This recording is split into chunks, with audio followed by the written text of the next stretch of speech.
Good afternoon, everyone. Welcome to our fourth Lunch and Learn of the year so far.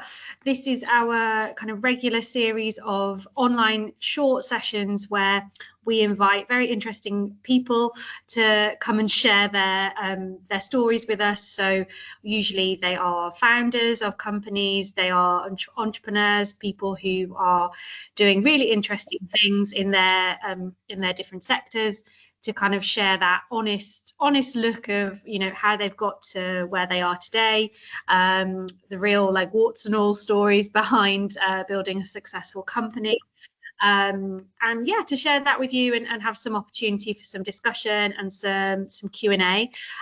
We really want to make sure you guys get value out of the session, and the things that you want to hear about are brought up. So please see this as an interactive session.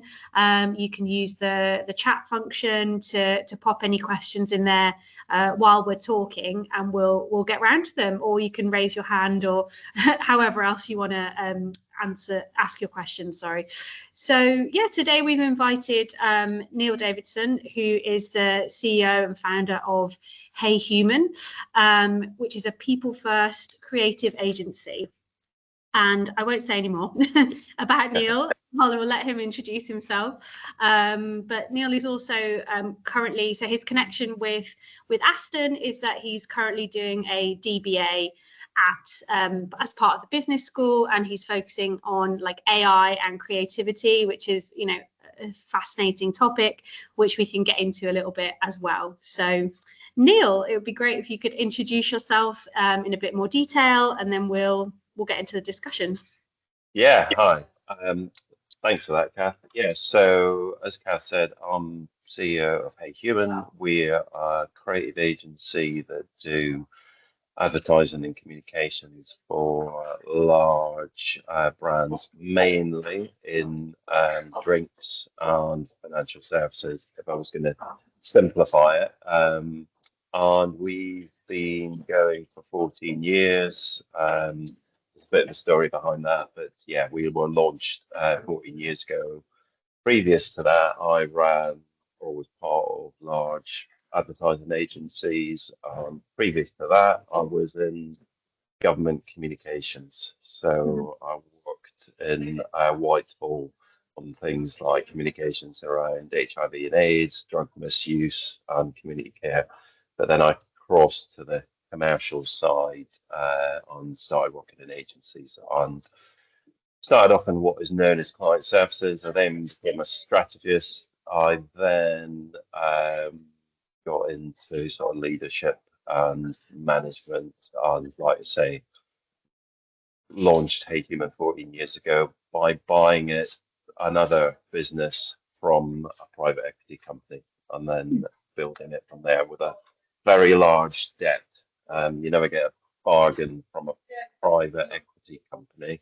And then, so for the last 14 years, that's essentially been buying something that made some money, but had a large debt behind it, renaming it, repositioning it, hiring new people, moving the agency physically, and then changing the client base. So that was the main part of the early history of the agency. Then, of course, came the pandemic.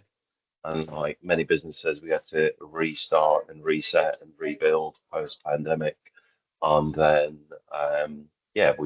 the last sort of couple of years has been sort of back to normal, whatever normal is. I guess normal now is about embracing AI as a business as well. So that's a big part of what I'm doing at the minute. And as Kath touched upon, I'm doing a doctorate in AI and creativity at Aston. So focused on how and why people in creative agency do or don't embrace AI, what identity, beliefs, and ownership have got to do with what people think is quite a mechanical process, but is actually a very human one. Amazing, thank you. I'd just like to maybe just take it back to kind of the basics of, you have this creative agency. What are the kind of main services that you provide through the agency? Can you just sort of talk us through, your day to day, I suppose? Yeah, so I guess, I mean, as a business, what we do is do communications for brands that can range from advertising to experiential kind of events, face to face, digital, social media, and all the way into retail. And the mix of what we do just depends on the client's needs. So for some clients, we might be specialists in a particular area of marketing communications, say like experiential. For others, we do all their communications, and then it really depends on the sector, what Mm, what is allowed in terms of regulations. So financial services, HSBC, innovation banking is a big mm, client of ours, but that's about talking to entrepreneurs. So that's a very different one to say we work on Guinness, but we work on Guinness through around the world, but particularly Guinness in Africa. mhm, But actually, advertising regulations around alcohol in Nigeria, Kenya, and Ghana are mm, incredibly strict. So for years, we've done communications and advertising and experiences around football and mm. Guinness sponsoring the English Premier League. But in Nigeria, as an example, you're not allowed to show football in association with alcohol. Yeah, of So course. Yeah. it's quite quite challenging. It's quite Yeah. challenging. I mean, it's great because it's a fascinating sector. Africa's a fascinating continent to work on, but every client, every sector, every specialism has different challenges. But we essentially take a brief from a client, say launch a new Guinness variant, and we work with them in terms of who we should be targeting, where we should be communicating, how we should be communicating, Mm, develop creative ideas, and then mhm. go into execution of those, which essentially means shooting ads. Physically, less so physically post-pandemic, and less so Yeah. physically with AI as well. Hmm. I mean, yeah, there's a few interesting things from that. I suppose what's that famous phrase of, creativity comes from restrictions and well, Yeah. innovation comes from restrictions. So actually having to work within the, parameters of regulation and different rules and so on, I imagine leads to some creative ideas. So, And it's a funny, no, you're right, Kath. And I think it's a funny thing, people talk about creativity, but there's many different types of creativity, and commercial creativity works within restrictions because mm, you're taking a brief from someone else. Whereas, which you don't do if you're a writer or a painter or something like that. So it yeah. already starts with that. And part of our job, usually the planners, the strategists, what I did previously in my career is giving creatives like one focus area to Yeah. ideate around. So it is the whole thing about creativity commercially is actually about restrictions. So to your point, sometimes the best briefs are the hardest and most restricted because they like with some clients like the football example, therefore you can't show physically football, then you have to think about metaphor. Hmm. How do you use metaphor? So yeah, Yeah. straight to your point, creativity can definitely come from restriction. Mm.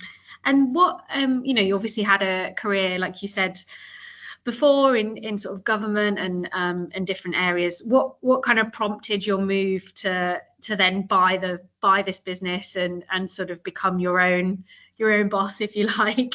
Yeah, what prompted that move and how did you find that? Yeah, I mean, I found government fascinating, and then another life, I would have stuck with that. But I guess, it's that classic thing, running your own ship to a certain degree. I mean, nobody does. You've always got cash flow, you've always got borrowing, you've always got clients. So I think in some ways that's a bit of a fallacy. But for Mm, me, I guess I wanted to get into advertising because it was the most fun industry. mm, And I was on the other side, I was the client quite often. I then turned down a few opportunities to own and run a business.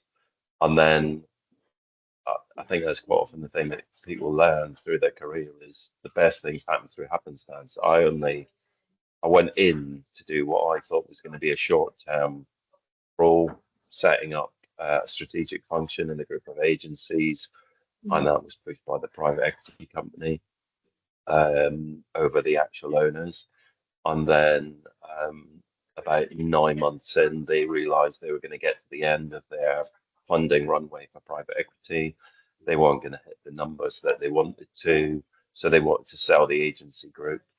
I helped them sell the agency group, and then I ended up buying one remaining part of the agency group. And they kind of suggested it. And I think with a lot of things in life, you kind of go step by step and then you look back. And because if you're asking me now, would I have taken on what at first was like close to £20 million of debt? Probably not. You know, but it's just, I think with a lot of things, you can plan out your career, but also sometimes you've just got to go, well, this is an opportunity. Shall I go for it? Yeah. But in hindsight, that figure makes you feel a bit.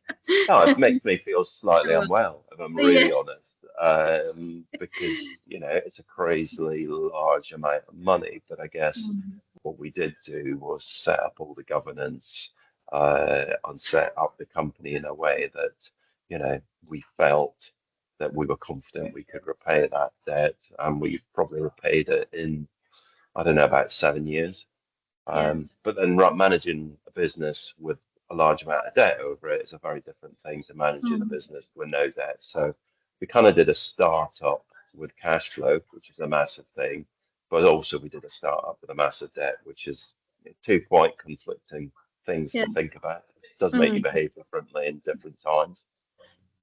Yeah, I think as well, you've sort of come to this in quite a different way to perhaps, the students at Aston and the sort of recent graduates, I suppose, that we might work with through our entrepreneurship programs, sort of by acquiring a business and having to turn it around and, take it over is quite different, I suppose, to starting something completely from nothing, with different challenges on both sides. Absolutely.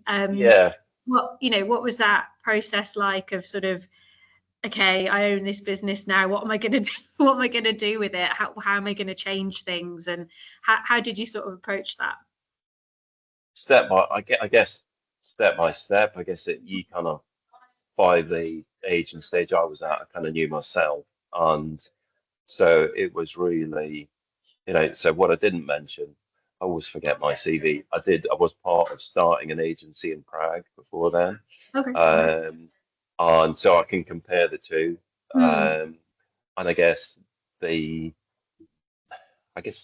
difference for me is when you start a business and you're building it from nothing, the problems are your problems, i.e., you've created it. And when you start a business, when you've bought it from somebody else, the problems are somebody else's problems, and they're not always obvious. Right. So I mean, I think the thing for me in retrospect was taking the business, going, what are the issues, and then finding a lot of issues along the way. And Right. so Little skeletons in the closet a bit. yeah, I mean, I really remember, having that debt, having client issues, and we did a 6-month survey of client feedback on the business, and having a horrifically low score in that, on the people survey that we started as well. So you're kind of going, quite £1 million in debt. Our people don't like working here, and our clients don't like working with us. So it's and then you just have to chunk it down. What can we do step by step by step? And so I guess it was just being methodical, because these things are quite emotional. So it's trying to keep the emotion out of it. And, in real life, if you had that level of debt over you, you could take it very badly. But I think you have to remind yourself, it's a limited company. You've set it up with limited liability. Mm. All you can do is bring what you're able to do and Mm. do proper governance. Yeah. So I think that's one of the big things is, we describe ourselves as a small agency, but we're a small agency in the context of massive agency. We're still, 7.5 million turnover, £5 million income, £1 million EBITDA. So still a lot of money, and I still Yeah. know that, we probably need always our outgoings every month and Mhm. things like that are about 300,000 every month. So you have you have all these kind of, if I was going back to my MBA days, I'd call them KPIs or whatever. They're just things that that are numbers that you keep in your heads, like a margin number, an EBITDA number you need to get. We need £300,000 of income to just break even. So Yeah. stuff like that. But for the Mhm. first year, you don't have that because everything's moving. So Yeah. And you said a lot of your clients are in either drinks or financial services. Quite different, as you said. yeah, certainly. how, how did that sort of come about, those kind of areas? Yeah, luck rather than design. Because we've Mm. had a lot of experience in drinks, and that's just been going on forever. So Guinness has been a client for many years. Then we grew across their portfolio, Diageo's portfolio, like into brands like Smirnoff or Don Julio, so more into spirits. And then financial services, I guess what happens in any business, we had a client who worked in gaming, Mm. and that was more like a parallel business because, financial services is more serious. I get to your point. He then became a client at, um, he then became a client in Silicon Valley Bank, which Mhm. was, so he thought, right, they do funky stuff in gaming. It's okay to move, to a more, I don't know if you can call any finance organization funky, but Silicon Valley Bank kind of was, Yeah. and then we started a big brand project with them. And I remember I was crossing the road in Texas when it flashed up that Silicon Valley Bank had gone into receivership. Mhm. So apart from almost getting run over, because I then realised I was standing reading my phone in the middle of a 6-lane highway. I was like, oh my God, we just lost a client. But then Silicon Valley Bank was bought by HSBC. Mhm. For the first ever time, losing a client because of them going into receivership turned into winning a larger client. So we pitched for HSBC, who Mm. then became a client of ours. So that's the on the nose answer. Yeah. And they are different skills, but in a way, I always think I think you learn a lot and you're better for working in different sectors in business generally because there's much more overlap than you think. Mm. But at the end of the day, the biggest thing is just understanding the audience you're trying to connect with in ways that means you can connect them better. It's not about demographics, it's not about income, it's not about business size, it's actually understanding what is going on in their lives so that you as a brand have a right to connect with them and be Mm. interesting. Yeah, yeah, no, absolutely. And I suppose your experiences of, pitching and sort of going out there and getting new clients in the different things you've been involved with. Yeah, I suppose what have been your lessons around that and how you've been able to sort of win new clients, I suppose, if you could identify any things that you think are really important for gaining that new business. Yeah, I guess, and I'm trying to keep it relevant for everybody here, is don't always answer the brief. Yeah. Um, because, I mean, for a few reasons, everybody Mhm. else is answering the brief. Mhm. Um, Clients, in all of us, of ours who write a brief would be the same, don't always really know what the problem is. So they'll write a brief, but I think if you're smarter, you probably end up redefining what their problem is. Mhm. So the trick is to go into a pitch going, this was your brief. We've really got under the skin of it. You Mhm. define your problem as this. but based on our research, we think your problem is that, Yeah. and this is how we're going to solve it. Because Mhm. then at the end of the day, if I was a client, I'm going to be going, well, everybody else's pitches are irrelevant because Yeah. they've answered the wrong brief, because we've Mm. defined the brief. So we've helped the client and we've helped to sell. Mm. So yeah, I think it's that, and also whatever um, whatever you think about the rational pitching process, it is, and people don't like to admit it. Nobody gives a piece of business, no matter whether it's millions or tens of millions, whether they're procurement or it's their business. Nobody gives a piece of business to somebody they don't like. Yeah. And you know, it's Yeah. just true. You know, Mhm. I know from both sides, somebody can crack the brief, but if you think I don't really want to spend a lot of time with this person, Yeah. that is Yeah. the thing, whether consciously or unconsciously. So, you know, Mhm. you've got to build a relationship with that person Mm. through the pitch process, which, you know, is hard. You know, it's easy to sit here and say all those things, but, you know, you've got a certain amount of time. The brief's Yeah. not always right, but you've got to build a relationship and rewrite your brief before you even answer it. So those would be my things. It's about people and it's about redefining the problem. Yeah.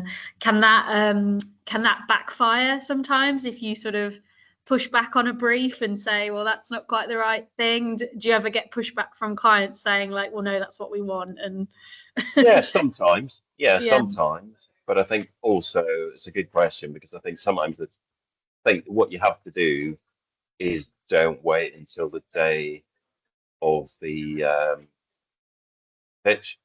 Yeah. Yeah. If you're reframing the business problem or marketing problem, make sure you've done that and worked it Mm. through with them Yeah. beforehand. Don't surprise them. Yeah, and because we exactly what yeah again it's that human nature, isn't it? Nobody wants to be surprised. We call it tissue meetings, not because it ends in tears, but because back in way back when agencies used to go in with thin pieces of paper with little sketches on them and Mm. say, this is what we think the issue really is. Yeah. What visualize it, Mhm. and then you put out, dozens of them, and you do it together. Go Mm. no, yes, no, yes, no, and then you'd end Mhm. up with a couple of ways in to crack the problem. Yeah. Very different with AI now, and I don't Mm. think it's necessarily helped. But I mean, Mhm. the idea of tissues, or they get called scamps, is kind of Mm. not quite the same now. Yeah, yeah, I can imagine how that's just sort of turned that on its head a little bit. Yeah, but I think for business students, I do think making it as relevant as possible is, I would say, in those situations, whatever you're pitching for, share your first thoughts, always, Mm. always, always, rather than wait until they're polished and it's the final day. Yeah, yeah. No, that's good advice. And actually, so there's a couple of other areas I think would be good to get into. Is you've been voted like Sunday Times one of the best places to work, and it seems like you have a real focus on your staff and looking after people and having a good culture and so on, and you have a very low turnover of staff, so people obviously enjoy working with you and stay with you. Yeah, can you tell us a bit more about that? And how are you going to show us? I'm going to try. No, I'm going to try and move to slightly quieter areas. Oh, I, okay, but I, w- I was, I might get kicked out, but I was being optimistic that it'd stay quiet. It's lunchtime. Sorry. oh, So good. Sunday Times Award. Yeah, so just about your kind of staff culture and you've got great loyalty and people don't leave you very often. So, how have you created that and what's your approach to creating a good workplace? Yeah. So I think post-pandemic, I think this was a big thing that threw us a little bit. Hmm. Sorry, I think Uh, someone's not you. Hang on. I'm going to mute everyone apart from you. Go for um, it. yeah, post-pandemic. I mean, look, everybody found the whole pandemic thing really unsettling, and I guess for us, there was that same thing that we all went through. being at home.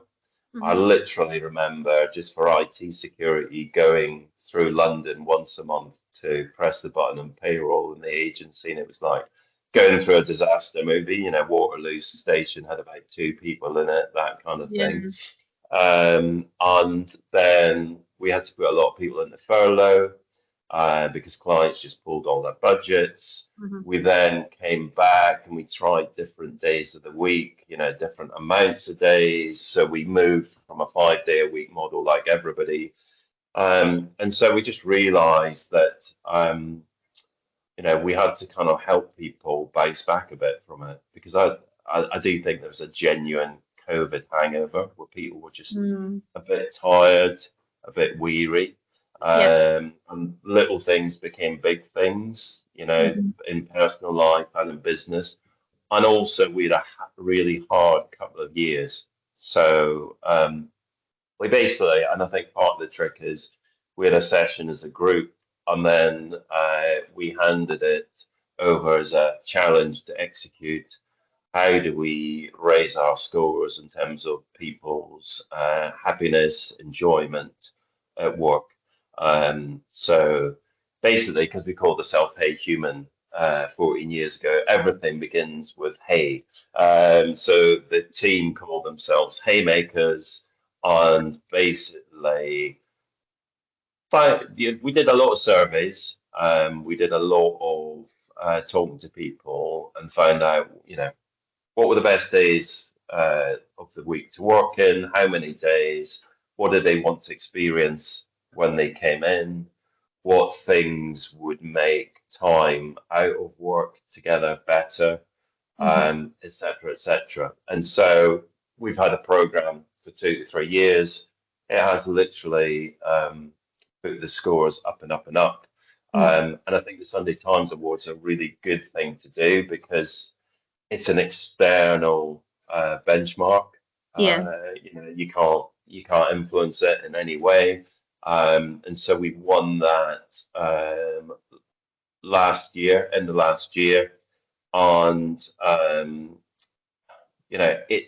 it has there's a correlation that we've seen. I don't know if I can share the video if it helps, but we've seen a definite correlation between happy people mean happy profits. I mean, I always believed that. It's easy to say, 14 years ago, when we were like heavily in debt, Mm. unhappy clients, unhappy people, you have to be more like fixing things in the here and now whilst also doing the long term things. But Mm. it's just little things like every month we take out the whole agency for lunch.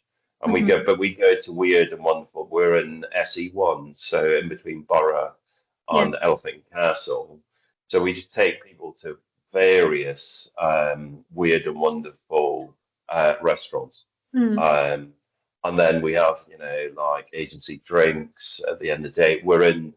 We decided a few years ago to move in a shared space, but it's an Mm. incredible shared space because it was built and owned by the Ministry of Sound. So it's got the Yeah. biggest bar in South London, got incredible gyms, it's got big nights for the 400 people who work here. It's kind of like what we work could have been, Yeah. rather than what it became. So it's great because there's 30, 40 of us, but 500 people who are also in the creative Mm. industry. So it's a double win, and we Mm. do 2 days a week. So we do Monday and Thursday in the agency, and the rest of the time. And we do other little things like for 1 month a year, you can work anywhere in the world that you want to work. Yeah. So we Oh, don't expect you to come in, which gives people existential questions like how I really want to make this happen, but I've got a child. How do I make this yeah. happen? That kind of stuff. So, it's lots of little things have kind of made a Mm. big difference. Yeah. No, that sounds great. And I suppose culture isn't something you can build overnight. It's not something that, you can enforce on people, but about, you did that listening, you listened to what they wanted and sort of built it from there, I guess.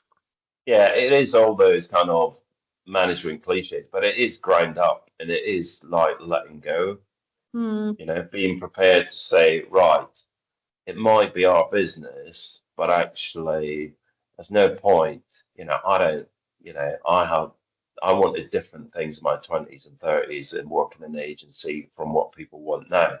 And it's Mm. not as obvious as you think. Everybody thinks certain people of a certain age want to come in, certain people of a certain age don't want to come in. We've actually found it's kind of the flip of what people would expect.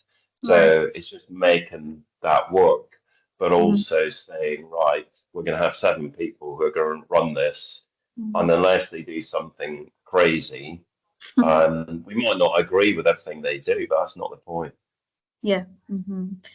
And, looking back over your, the work over the last 14 years, could you kind of share, I don't know, a piece of work maybe you're most proud of, or one of the pieces you're most proud of, and then maybe something you would say a mistake you've made along the way and what you've It'll be learned from easier. It'll be the mistakes will be easier. I think one that we did because it tied together a lot of stuff, and some of it I didn't mention. But when we started, we got heavily into using behavioral science to help some of the ways we came up with solutions for clients. And then because of that, we got heavily into neuroscience. it. And it's quite frustrating because we spent a lot of time and a lot of money on investing in neuroscience kits so that we could get people to wear the kit on their heads when they watched our work, and so we could tell what work was working rather than what people thought was working. So we could do, not focus groups. We could actually do this. This ad is genuinely working, and the kind of unconscious level. Yeah. And a lot of that we brought together. So Guinness. I think Guinness was a bit of a gift because it's one of the few drinks that has got a different texture, has got a different Mm. look, has got a different taste. So we used a lot of stuff of what we learned about how, what, and why people like Guinness when they start to like it. There's a slightly apocryphal thing that it takes 12 sips of Guinness over time to Yeah. actually like it, because most people don't like it at first, but because the brand is so appealing, they feel like they want to be They seen as should. a Guinness Yeah. drinker. Yeah, exactly. Whereas Mm. nobody does that for a pint of Carling or something like that, because nobody No. even knows what you're drinking, kind of thing. And it's probably not the best. But anyway, so we took all of that and we created this experience that brought to life the smell, the textures, etc Mm. of Guinness, like physically. So you went to a building in Lagos and you experienced Guinness physically as well as tasting it. So, Wow. the smell, the textures, etc., but in the real world.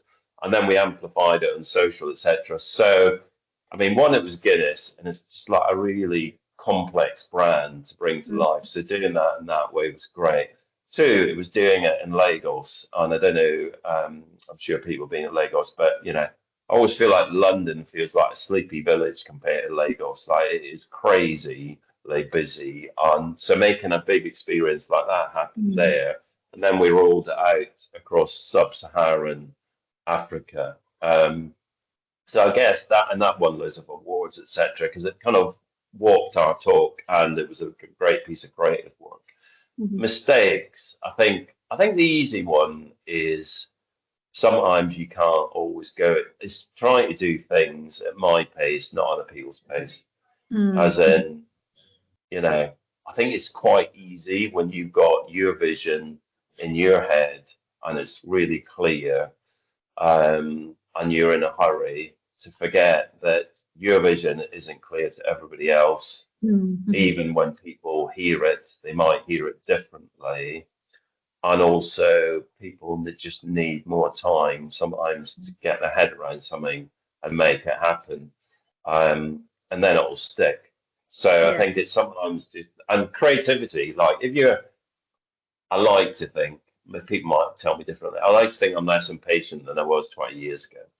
But if you're impatient, creativity is the hardest thing to manage, Mm. because it's like trying to knit together two pieces of boiled spaghetti because it's not rational, Mm. and when you try and make it rational, it's awful. And when you try and force it, it's awful.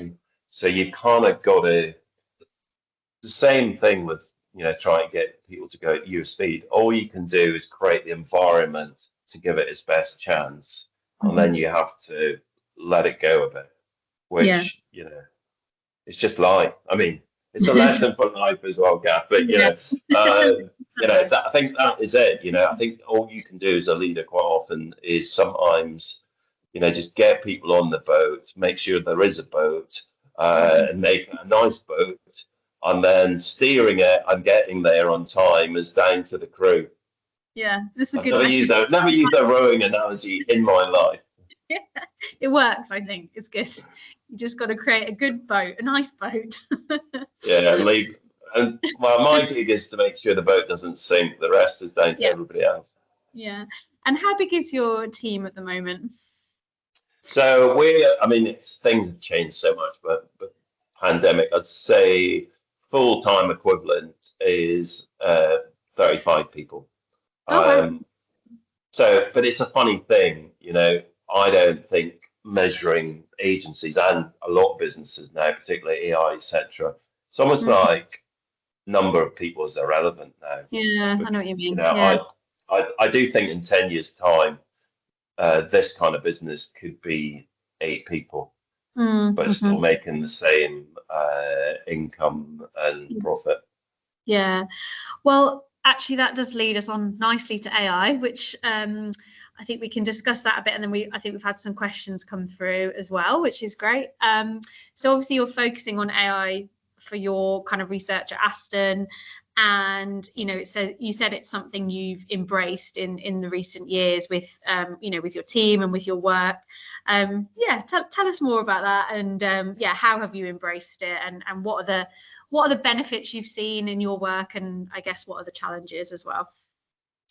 Yeah, I couldn't put an exact date on it, but I would say maybe like 2 years ago, I was like, right, I kind of need to, it's unavoidable. Yeah.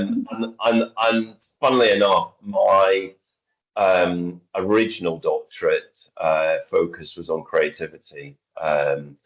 And I just kept on writing my proposal. It took me a year to go, I can't not let AI into this doctorate either, because everything I look at is going to be, by the time I've finished it, everything's going to be changed by AI. So whether it's how you work with clients, how you produce work, how feedback or the business model works, it was always like, yeah, but what about AI? So I kind of had a parallel moment where I was like, right, I've wasted a year of my doctorate in inverted commas. Never wasted, of course. And also, this AI thing is really important. So it really started with just saying to everybody in the management team, like, we just can't not throw time, people, and money at this. And I think the challenge is, so basically, we've spent quite a lot of time in the experimentation mode. And I think that's the challenge.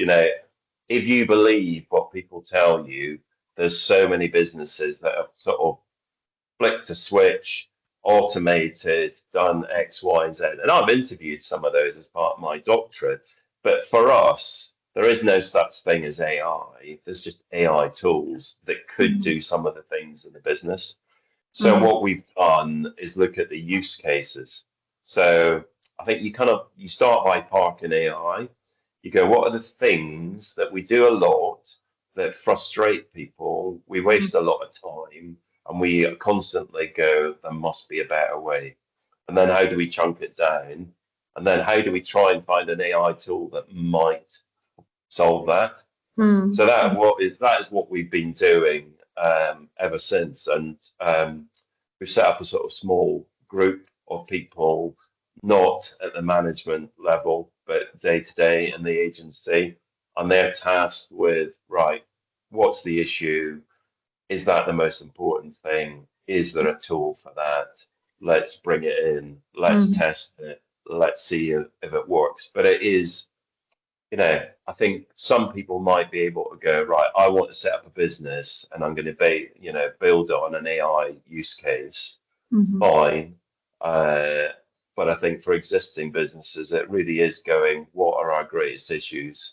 can AI solve that? And at the end of the day, it is an incredible area of technology, but it's still like technology, and it's still change management, and it's still people embracing it. It's just even harder because AI is a black box. So we spent a lot of money and time trying out different tools and changing areas like ideation or changing areas like scoping work for clients. So it has had a big impact.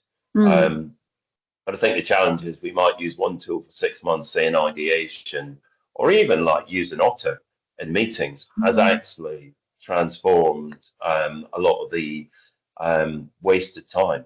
You know, like getting a brief from a client. Now we have a call, we take the Otter transcript, we turn that into a brief, we share it with a client. We then use an insight tool to go, where's the human insight in this area?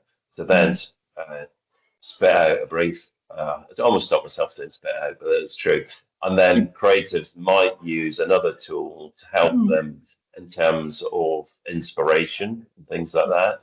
And then the big area will be production. I mean, that's kind of coming. It's like it's going to massively cut. I think it's going to be like we'll do the first 10%, the strategy and the ideation. AI will do the next 80%. And then we'll do the 10% at the end, which is human quality control, human extra. But it will depend on what type of creative, you know, because I think people go AI creative, but it's like what type of AI, what type of creative. So that's where the hard bit is, but that's where the wins are. So it's quite a process.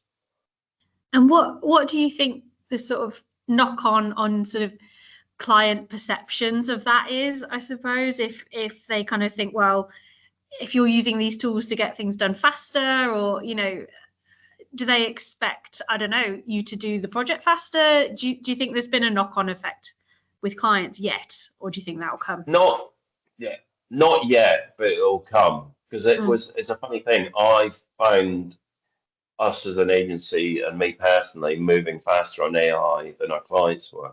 And I was like, well, I didn't expect that. Reason is two things, I guess. Intellectual property. They have been so scared of being, sued for IP. So that took over for quite a lot of time.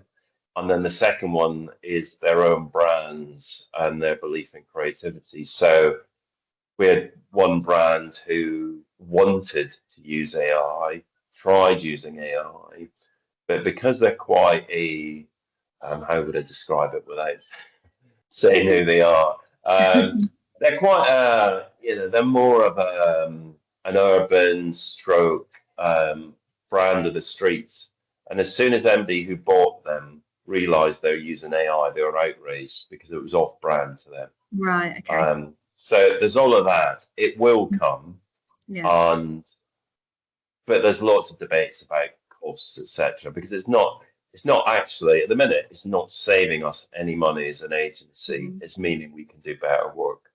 So we might be saving some time. We might be able to bring ideas to life that we couldn't before.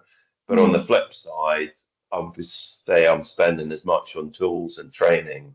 Right. Yeah. You know, so we're still in that kind of area. And of course, there's a lot of chat about the AI bubble bursting, maybe for a while, maybe for quite some while. Yeah. Okay. No, very interesting. We've got a question. It's quite a long one, so I will do my best to summarize. So this is from one of our students who is kind of saying, well, as someone who's younger, hungry, and sometimes feels FOMO to succeed early, if you had to start from scratch again, but with all the wisdom and experience that you have today, how would you approach your 20s differently? So you kind of are, you know, as effective as you can be with your time and save yourself years of struggle and succeed early. How important, hang on, it's really long. How important is it to like stay updated with the right knowledge and filter what is actually true in a world full of information and misinformation, I suppose? Yeah. It's quite a lot there, but yeah, I suppose how would you approach, your first stages of your career differently, I suppose? Yeah, I'm not sure I would, if I'm being brutally honest. I think the thing for me was in my 20s, and even now, I think I always thought about growth in three ways. Like, if you're not growing as a person, if the business you're in isn't growing, or whether you're growing in your role. So the person bit is outside of work. So you've always got to have two out of three. If you haven't got two out of three, just move on. So I would say in my 20s, I worked very hard. I had a lot of fun, but I was always studying what's coming next, etc. I mean, might have not burnt myself out quite so much in my 20s, but I mean, for me, it's that thing is like make sure you've got a balanced approach to your growth. So, are you in a business that's got growth? Are you in a role that's got growth? And are you, I mean, outside of work, when I say growth, I mean learning. I also mean like, and I think we all get this wrong, but time with your family, time with your friends, sounds like a cliche, you know? I guess that's the only, I mean, agency culture in your 20s back then, you basically had a 3 hour lunch. I mean, it does sound like back in the day kind of stuff, but you had a 3 hour lunch every Monday. Sometimes you actually did some work. And then, Thursday nights, nobody ever went home, which is quite tiring, shall we say. And then your lucky friends or partners and got the desiccated remains of you for the weekend kind of thing. But I would say, think about those three areas of growth. And if you haven't got two, just you do something about it. Yeah, no, yeah, definitely. And that'll pay back in the end as well. Yeah, I think, there's something similar to that. People kind of say, well, you've got, your health, family and friends, relationships, work, all these kind of different areas.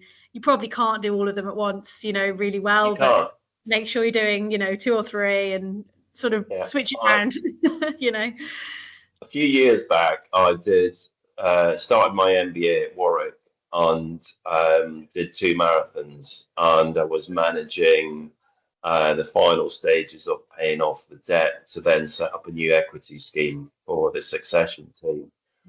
I all but like burnt out. Yeah, of course. I know, surprisingly enough.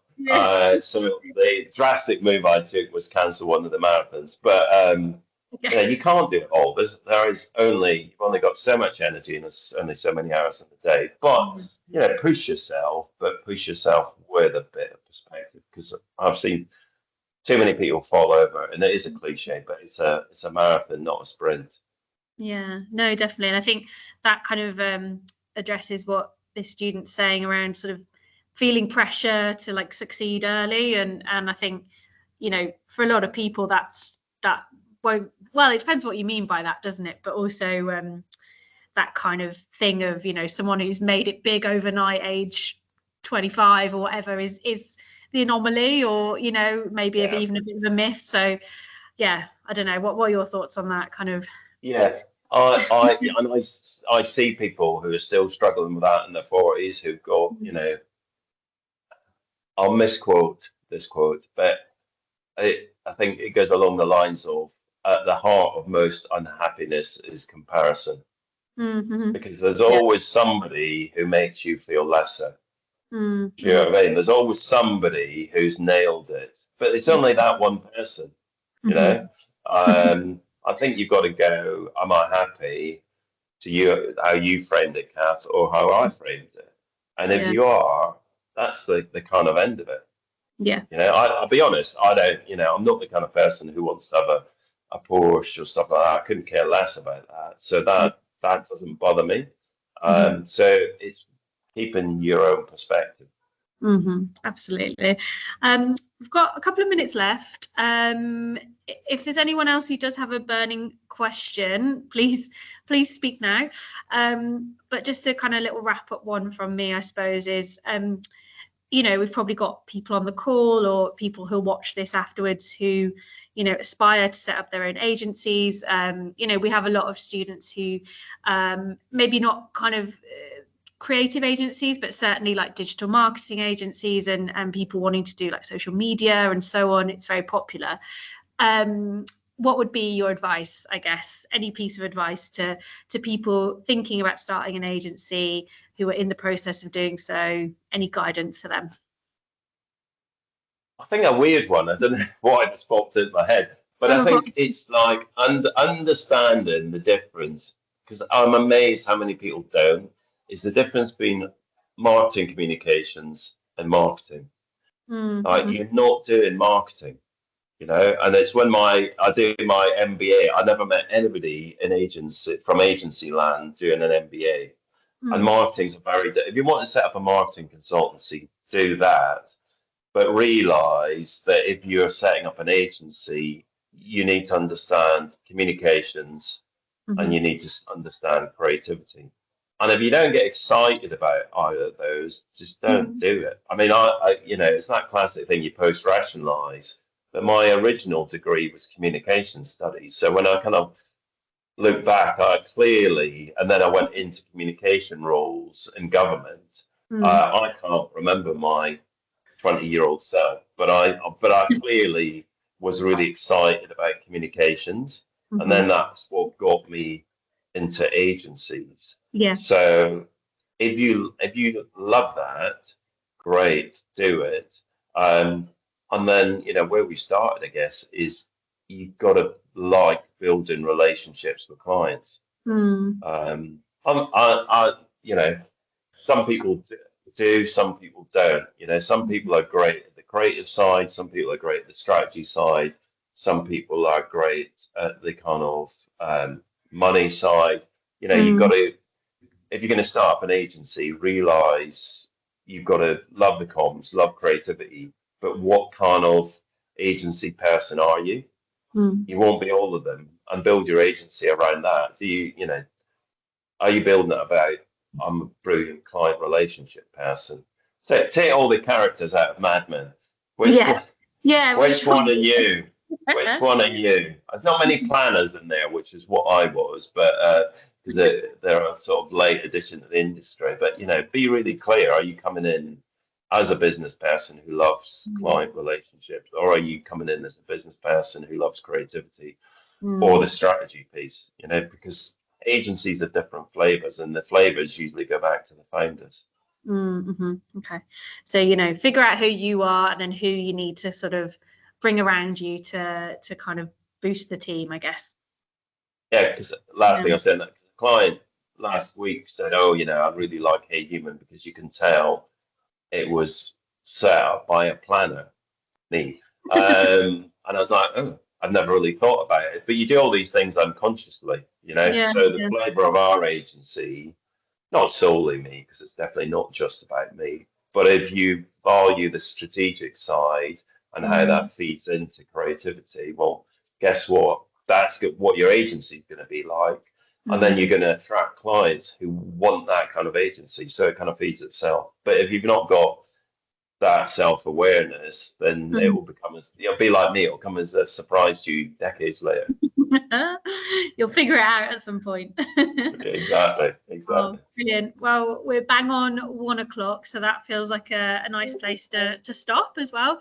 So thank you so much for your time and for kind of sharing everything so honestly and reflecting on everything you've accomplished so far. So thank you so much. And pleasure. I will be sharing this recording and sort of using this for our students who weren't able to attend. So thank you so much. Brilliant. Thanks for the questions, Kath. Thank you. No, great, and thank you everyone on the call for attending, and we'll be following up afterwards. Yeah, great. Have a good afternoon. Thanks. Thank you.